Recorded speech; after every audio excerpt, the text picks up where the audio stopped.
Nilai tertinggi pada seleksi CPNS maupun P3K tidak menjamin kelulusan peserta. Bupati Bovendigul Hengki Yaluo meresmikan unit pelayanan terpadu daerah Puskesmas Bomakia.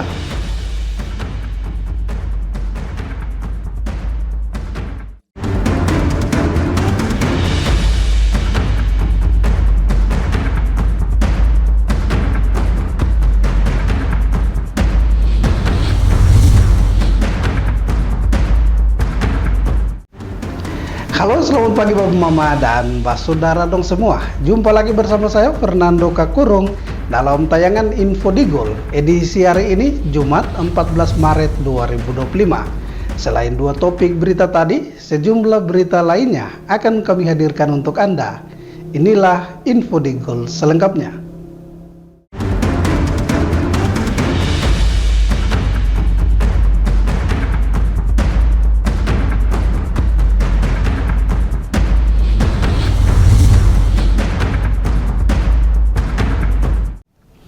Bapak Mama dan Mbak Saudara dong semua, kita ke berita pertama. Nilai tertinggi pada seleksi CPNS maupun P3K tidak menjamin kelulusan peserta. Penentuan kelulusan dilakukan melalui passing grade dan sistem perankingan. Hal inilah yang kurang dipahami masyarakat sehingga kerap timbul anggapan bahwa nilai tertinggi menjamin kelulusan peserta dalam seleksi CPNS maupun P3K. Pada pelaksanaan seleksi SKB, CPNS, dan P3K tahap pertama yang sudah dilakukan, ada beberapa ketentuan kelulusan yang harus dipahami oleh masyarakat. Pada tahap seleksi tersebut, persaingan antara peserta terjadi pada formasi dan jabatan masing-masing pelamar. Pada peserta yang mengikuti tes akan bersaing dengan peserta lain yang memiliki formasi jabatan yang sama. Hal ini harus dipahami oleh masyarakat khususnya pelamar, sehingga tidak beranggapan nilai tertinggi menjamin kelulusan peserta. Ketentuan kelulusan seleksi CPNS dan P3K diatur dalam Permen Pan RB nomor 6 tahun 2024. Untuk peserta tes CPNS 2024, baik orang asli Papua maupun non-OAP, harus memenuhi passing grade dan perankingan. Persaingan antara pelamar akan terjadi jabatan dan formasi yang dilamar. Memang mungkin kebijakan pemerintah ini mengambil patokan di wilayah barat bahwa masyarakat itu kan dilatih untuk belajar mandiri. Informasi-informasi terkait seleksi ini itu muncul di media sosial, di internet dan sebagainya, di televisi. Jadi kalau rajin membaca sebenarnya ketentuan untuk kelulusan itu pastinya tahu. Karena sudah ada payung hukum berupa Permenpan, peraturan PKN yang menjadi dasar. Kira-kira ketentuan lulusnya seperti apa? Untuk non-OAP kan ada passing grade. Nah, lolos passing grade baru bisa maju ke seleksi selanjutnya. Untuk OAP, selain passing grade, bisa perankingan. Nah, ini yang tidak dipahami masyarakat kita kemarin. Jadi mereka itu pukul rata. Mereka lihat, wah nilai saya lebih tinggi dari yang di sebelah, kenapa dia lulus?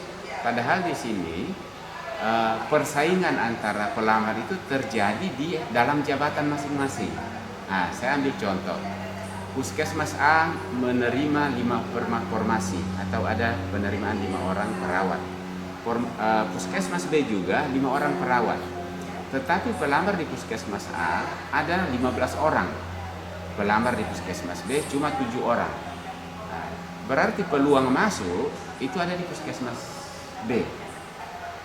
Mungkin saja yang lamar di Puskesmas A ini nilainya memang tinggi-tinggi, tapi saingannya juga tinggi, akhirnya dia harus gugur di Puskesmas B karena saingan mereka cuma ber-7 untuk memperebutkan 5, nilai rendah pun masuk karena perankingan. Nah, itu yang tidak dipahami. Diharapkan setelah pelaksanaan tes SKB, CPNS, dan P3K tahap pertama, hasil yang keluar nantinya bisa diterima dengan baik oleh para peserta dan menghindari hal-hal negatif yang merugikan diri sendiri, karena peserta pasti sudah memahami terkait prosedur pelaksanaan tes CPNS. Tim Liputan, Digul TV, Anis melaporkan.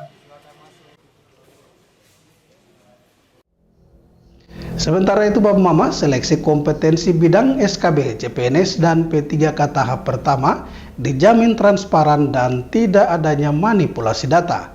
Seleksi ini menggunakan sistem CAT yang juga digunakan pada penerimaan TNI Angkatan Darat. Seleksi kompetensi bidang CPNS 2024 dan P3K tahap pertama di Kabupaten Bovendigul telah selesai dilaksanakan selama 4 hari. di mana dalam seleksi SKB, CPNS, dan P3K dilakukan secara transparan dan jauh dari indikasi manipulasi data. Koordinator Tim CAT BKN Kanrek 9 Jayapura Octavianus Paikung menjelaskan, sistem komputer ASIS Test yang digunakan BKN untuk melaksanakan seleksi SKD maupun SKB CPNS digunakan juga pada penerimaan TNI Angkatan Darat, di mana sistem CAT bersifat cepat, akuntabel, dan transparan. Cepat dalam antrian pada pengisian soal, peserta hanya menggunakan mouse untuk memilih jawaban yang paling benar dan mengisi soal dengan cepat. Selain itu, sistem ini bersifat akuntabel karena merupakan aplikasi yang aman dan meminimalisir adanya joki. Pada saat melamar CPNS, wajah peserta akan terekam dan diidentifikasi ulang sebelum memasuki ruang tes melalui verifikasi online. Sistem CAT juga bersifat transparan mulai tahap pengumuman formasi sampai dengan hasil atau nilai peserta yang akan langsung ditampilkan di monitor komputer. CAT BKN ini sebenarnya aplikasi yang didesain khusus untuk melaksanakan seleksi. Dan untuk saat ini bukan CPNS saja, untuk masuk di Angkatan Darat pun mereka sudah gunakan, beberapa BUMN juga gunakan. Dan seleksi ini untuk kami di lingkungan BKN kami terjemahkan bahwa CAT itu cepat, akuntabel, dan transparan. Cepat itu karena hanya dengan menggunakan mouse saja, ini peserta seleksi bisa memilih jawaban mana yang dianggap paling benar, kemudian menyelesaikan soal itu dengan cepat. Jadi tidak butuh waktu lagi kalau dulu kita LJK harus dilingkar-lingkar, ada yang salah dihapus dan lain sebagainya. Jadi proses ini sangat cepat karena dengan alat bantu aplikasi komputer kita bisa lakukan dengan cepat. Kemudian dari akuntabilitasnya, pertanggungjawaban ini sebenarnya aplikasi yang sangat aman. Di sini kita minimalir adanya joki atau orang yang mewakili orang lain dengan face recognition. Jadi saat peserta melamar di SSC-ASN BKN, maka data itu akan terekam termasuk pengambilan foto atau wajah.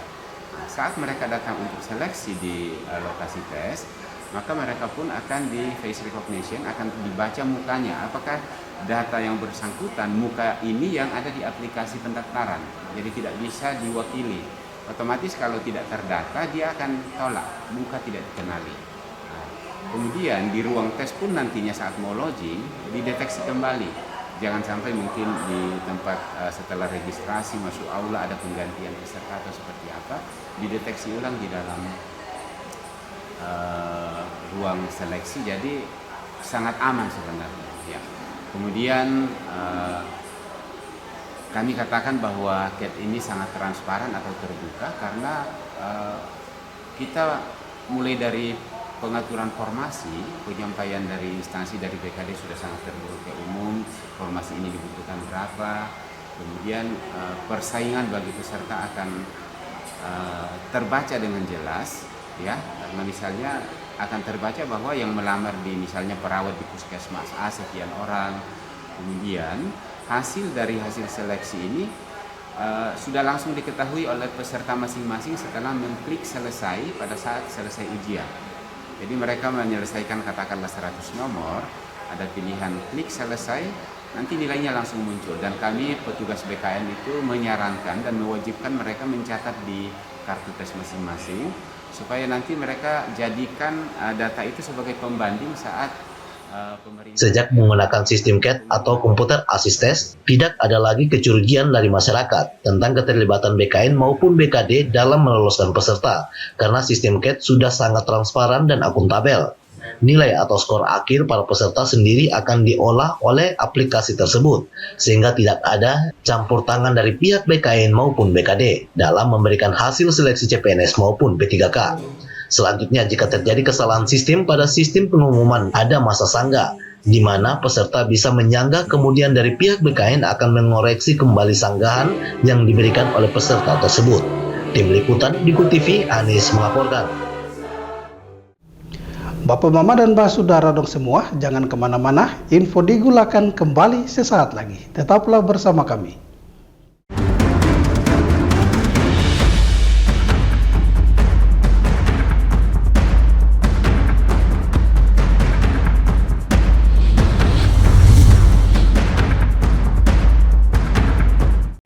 Pastikan untuk selalu menjaga kerahasiaan data pribadi Anda. Hindari untuk mengumbar data pribadi Anda. Biasakan untuk membaca syarat dan ketentuan dari setiap aplikasi yang digunakan. Hindari tautan atau situs yang mencurigakan, karena kebocoran data pribadi berpotensi untuk digunakan dalam tindak kejahatan perbankan. Mungkin Anda belum pernah mengalaminya, tapi banyak di antara kita yang sudah menjadi korban. Cermat, kritis, dan lindungi data pribadi Anda. Ini tolong diterima ya Pak. Nggak perlu Pak. Terima ya Pak ya. Saya jamin aman. Tidak. Saya tidak mau terima Pak. Pemberian gratifikasi dan suap yang diterima oleh aparatur negara termasuk dalam tindak korupsi. Pemberi dan penerima diancam dengan hukuman pidana. Mari bersama bangun budaya anti korupsi demi terwujudnya pelayanan birokrasi yang bersih dan berintegritas tinggi. Berani ambil sikap untuk bersih dari celah korupsi.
Terima kasih Bapak Mama, Anda masih bersama kami. Kita kembali ke info selanjutnya.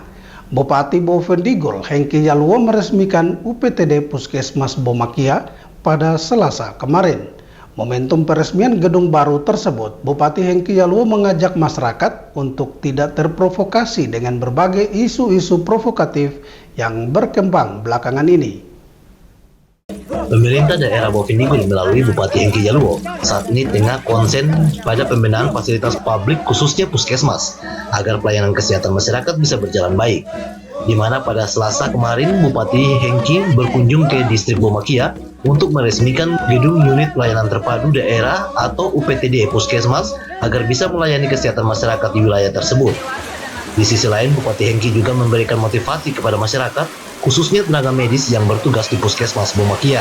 Masyarakat tuh, orang tua aku distrik Bomakia yang saya cintai dan saya banggakan.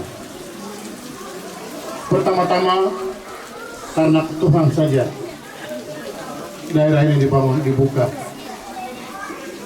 Kita sudah turun dari rumah tinggi, jangan kita naik kembali ke rumah tinggi lagi. Kita turun satu kali untuk selamanya, sehingga pelan-pelan kita bangun negeri ini. Sehingga dengan peresmian puskesmas ini, adik kakak orang tua, ini satu tanda luar biasa bagi kami untuk daerah kami. Walaupun jauh dari kabupaten, susah tapi bisa terbangun dengan baik. Bukan hanya di Bomakia, akan terjadi juga di Kombay, di Jadirumah, Boma. Usai meresmikan UPTD Puskesmas Bomakia, Bupati Hengki mengajak masyarakat untuk tidak terpengaruh dengan berbagai isu provokatif yang berkembang belakangan ini, yang seolah-olah ingin merusak citra pemerintah daerah di mata masyarakat. Sebaliknya, masyarakat tetap tenang dan menjalani aktivitasnya sesuai dengan tatanan kehidupan yang ada. Tim Liputan Digul TV, Ones melaporkan. Bapak Mama, kita beralih ke berita lainnya. Bupati Bovendigul Hengki Yalwo memastikan segera melantik kepala kampung terpilih dalam waktu dekat yang akan dipusatkan di distrik Kou. Sementara untuk kepala kampung persiapan masih menunggu proses selanjutnya yang tengah diupayakan pemerintah daerah. 26 kepala kampung terpilih akan segera dilantik dalam waktu dekat, yang rencananya dilaksanakan di distrik Kou. Kepastian ini disampaikan Bupati Bovendigul Hengki Jaluo dalam jumpa pers bersama awak media di ruang media center Dinas Komunikasi dan Informatika Bovendigul. Sementara untuk kepala kampung persiapan masih menunggu tahapan yang dilakukan pemerintah daerah. Rencana pelantikan kepala kampung terpilih sebenarnya sudah harus dilakukan pada tahun lalu sebelum pelaksanaan pilkada. Namun tidak dilakukan karena akan dinilai menyalahi aturan dan kewenangan jelang pesta demokrasi pemilihan kepala daerah. Kini pilkada sudah selesai dan untuk menjawab tuntutan undang-undang, maka pelantikan kepala kampung terpilih harus segera dilakukan tanpa ada unsur kepentingan politik di dalamnya. Pelantikan kepala kampung sebenarnya saya sudah harus lantik sebelum pilkada. Kemarin hanya saya menjaga jangan sampai ada kelompok calon lain yang merasa memanfaatkan ruang kepemimpinan kami sebagai bupati kepentingan politik, maka saya kemarin tidak sempat lantik. Tapi setelah waktu berjalan terjadi PSU, mau tidak mau saya harus lakukan pelantikan supaya keuangan mereka bisa terakomodir secara baik dan tersalur sampai ke kampung-kampung. Untuk itu dalam waktu dekat, pasti minggu depan saya sudah lakukan koordinasi dengan BPMK untuk pelantikan di KOM 26 kampung. Sedangkan kampung-kampung pemekaran tunggu informasi selanjutnya. 26 yang kampung lama, kepala kampungnya sudah masa tugas selesai, masa pemilihan sudah dilakukan, lalu sudah yang terpilih, segera kami lantik. Kami menjalankan amanah undang-undang, sehingga masa tugas sudah selesai, kami harus lakukan pelantikan. Tanpa ada Bupati Hengki belum bisa memastikan waktu pelantikan, yang jelas akan segera dilakukan dalam waktu dekat, dan kini masih menunggu keputusan dari Dinas Pemberdayaan Pemerintahan Kampung. Pemerintah daerah saat ini tengah konsen pada pembenahan fasilitas publik khususnya puskesmas agar pelayanan kesehatan bisa berjalan baik. Sementara untuk pergeseran birokrasi, dalam hal ini pelantikan pejabat pemerintahan eselon 3 dan 4 belum bisa dilakukan dan masih menunggu petunjuk dari gubernur melalui BKD dan PSDM Provinsi Papua Selatan. Sedangkan untuk pejabat eselon 2 sudah tidak bisa dilakukan pergantian hingga terpilihnya bupati baru. Tim Liputan Digul TV melaporkan. Bapak, Mama, dan Pak Saudara dong semua, jangan kemana-mana. Info Digul akan kembali sesaat lagi. Tetaplah bersama kami.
Ini tolong diterima ya Pak. Nggak perlu Pak. Terima ya Pak ya. Saya jamin aman.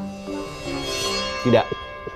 Saya tidak mau terima Pak. Pemberian gratifikasi dan suap yang diterima oleh aparatur negara termasuk dalam tindak korupsi. Pemberi dan penerima diancam dengan hukuman pidana. Mari bersama bangun budaya anti korupsi demi terwujudnya pelayanan birokrasi yang bersih dan berintegritas tinggi. Berani ambil sikap untuk bersih dari celah korupsi. Pastikan untuk selalu menjaga kerahasiaan data pribadi Anda. Hindari untuk mengumbar data pribadi Anda. Biasakan untuk membaca syarat dan ketentuan dari setiap aplikasi yang digunakan. Hindari tautan atau situs yang mencurigakan, karena kebocoran data pribadi berpotensi untuk digunakan dalam tindak kejahatan perbankan. Mungkin Anda belum pernah mengalaminya, tapi banyak di antara kita yang sudah menjadi korban. Cermat, kritis, dan lindungi data pribadi Anda.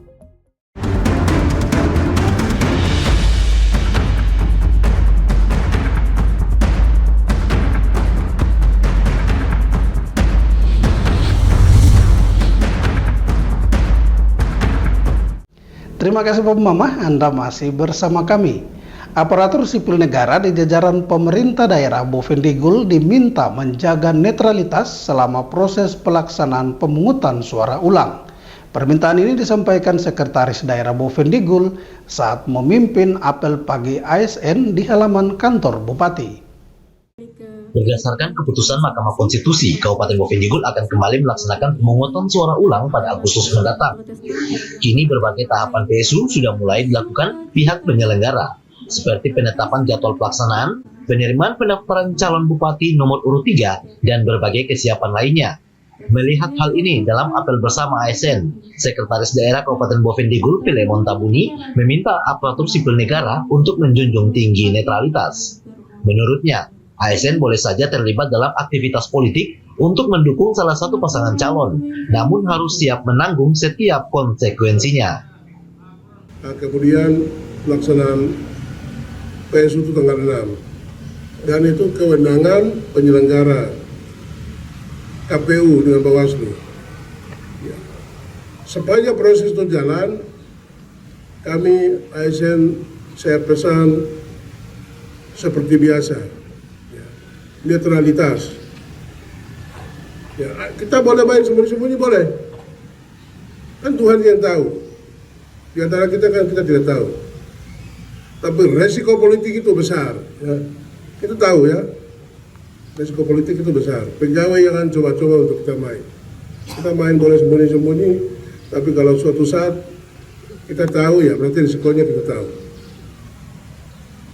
Oleh karena itu saya pesan ya, kita tetap laksanakan tugas sebagai ASN, fungsi kita masing-masing. ASN sebagai abdi negara dan masyarakat harus pandai-pandai menempatkan diri dalam urusan politik. Karena diketahui bersama bahwa risiko politik sangat besar yang akan berdampak langsung terhadap karir ASN itu sendiri. Baiknya ASN diminta menjaga netralitas dan melaksanakan tugasnya melayani masyarakat, mendukung setiap program pembangunan di daerah ini. Tim Liputan Digul TV melaporkan. Bapak Mama dan Pak Saudara dong semua, dengan berakhirnya informasi tadi sekaligus mengakhiri perjumpaan kita dalam Info Digul pagi ini. Terima kasih atas kebersamaan Bapak Mama dong semua, dan terimalah salam persaudaraan kita. Nup bagen, gup bagenep, nup bagen. Saya ada karena kamu ada karena saya ada. Saya Fernando Kakurung mewakili seluruh kerabat redaksi yang bertugas, mohon pamit undur diri. Selamat pagi dan sampai jumpa.